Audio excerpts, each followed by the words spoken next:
Selamat pagi Ibu. Selamat pagi Bapak. Gimana kabar hari ini? Sehat ya?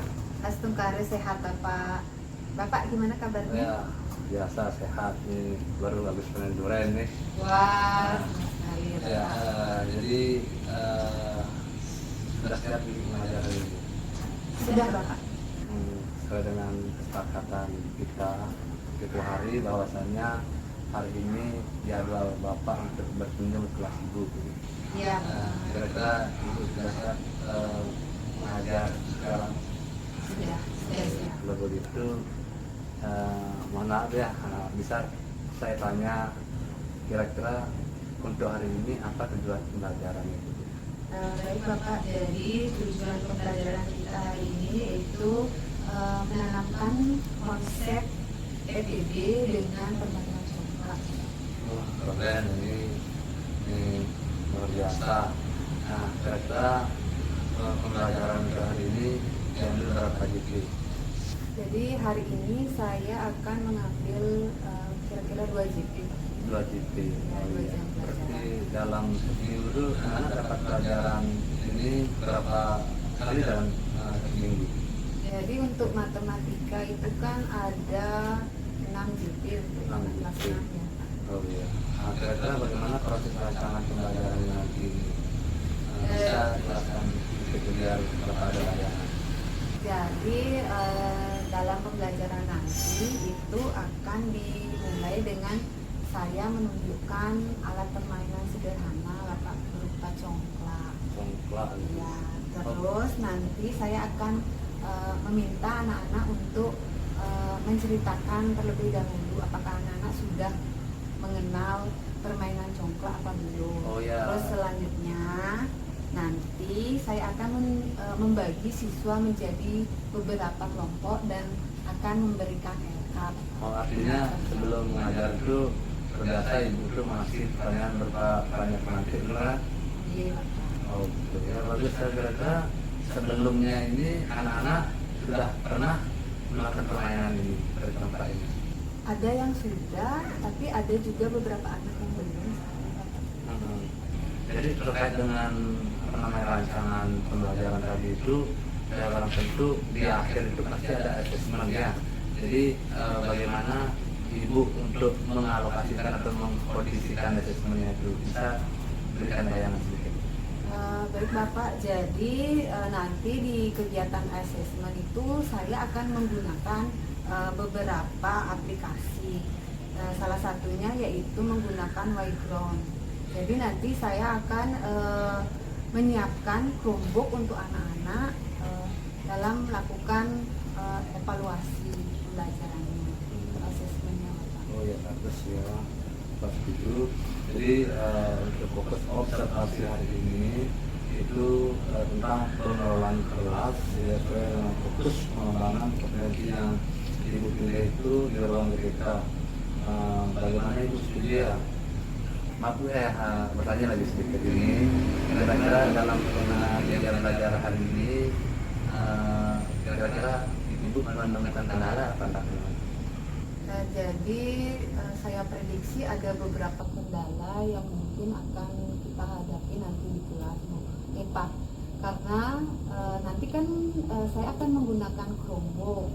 Mungkin nanti akan terkendala jaringan, yang mudah-mudahan tidak ya, mudah-mudahan jaringan ini bagus.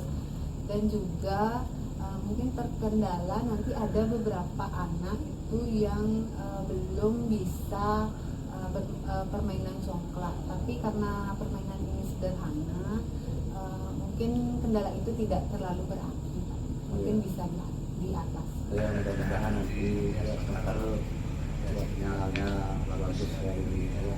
Jadi fokus observasi kita hari ini pada pengelolaan kelas sesuai dengan fokus pengembangan kompetensi yang Ibu pilih di ruangan kita.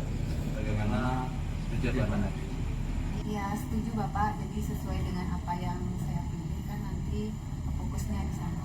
Oke, sekarang kalau sudah apa namanya deal, bagaimana kalau kita masuk ke materi dulu?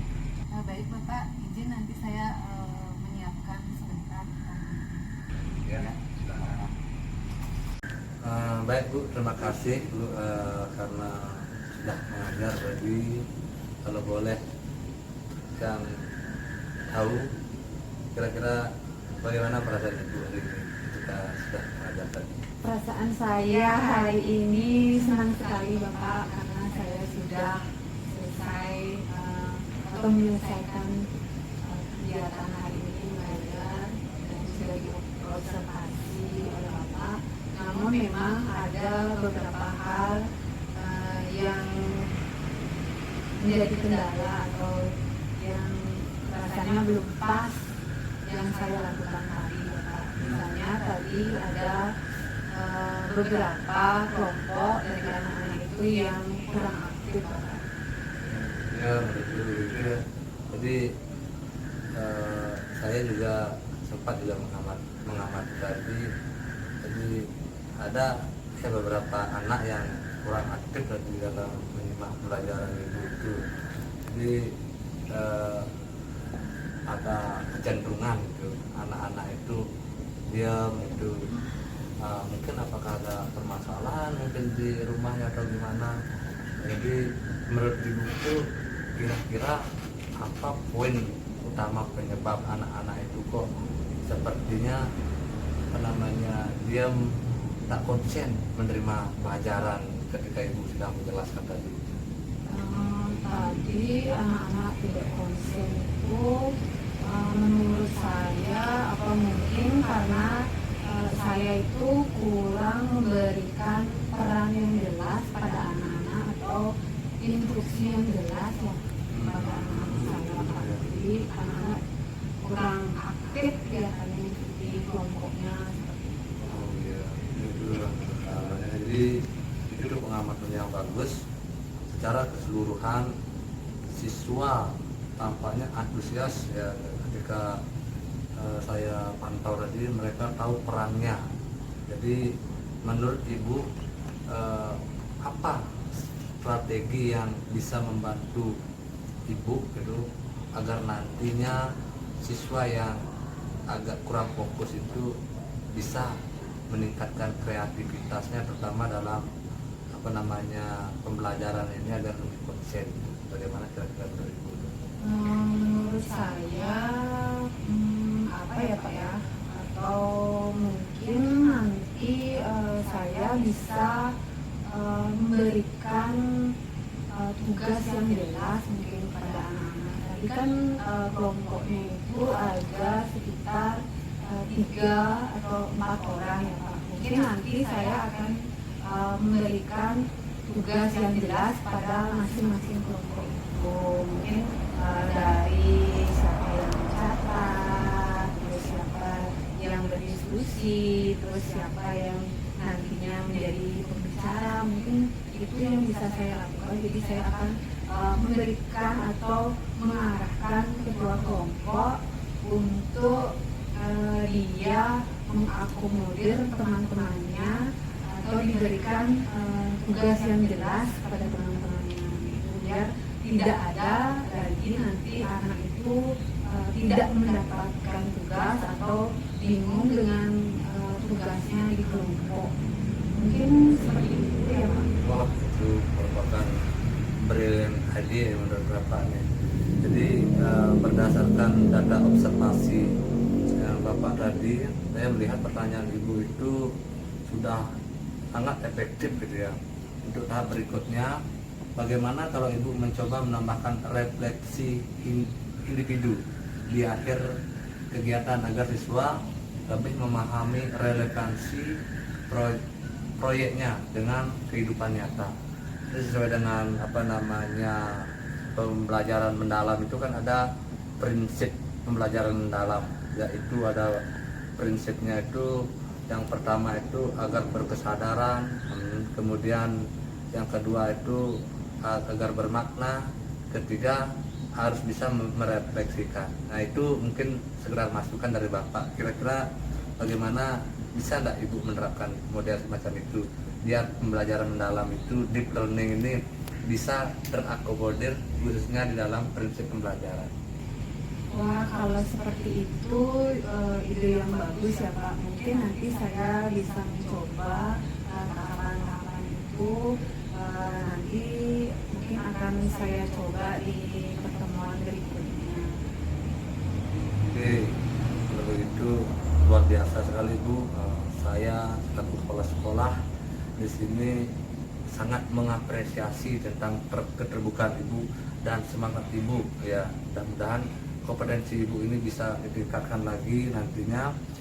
Untuk itu minggu depan kita bisa melanjutkan diskusi kembali. Setelah itu bisa menerapkan refleksi ya secara individu ya. Jadi itu yang ingin keterbukaan Ibu yang sangat saya harapkan di sini. Mudah-mudahan dengan terjadinya komunikasi kita ini, jadi kualitas pembelajaran Ibu di dalam kelas bisa meningkatkan motivasi belajar peserta didik kita ya.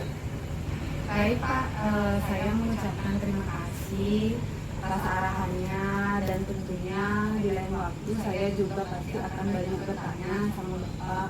Saya kan masih belajar gitu ya Pak, jadi saya mungkin nanti akan sering bertanya kepada Bapak atas hal-hal apa nanti yang belum saya pahami. Jadi mungkin di lain waktu saya akan mendapatkan Bapak. Ya, ini kan merupakan suatu kewajiban kita berkolaborasi. Jadi tujuan kita itu kan sama, yaitu bagaimana meningkatkan kualitas peserta didik kita nantinya, agar sesuai dengan visi dan misi kita itu adalah bahwa murid kita itu berprestasi dalam akademik, kemudian berkarakter, mempunyai wawasan di bidang budaya. Itu kan tujuan kita bersama. Ya Bapak, mudah-mudahan hal itu bisa tercapai ya Pak ya. Iya, terima kasih. Terima kasih, Bapak. Iya.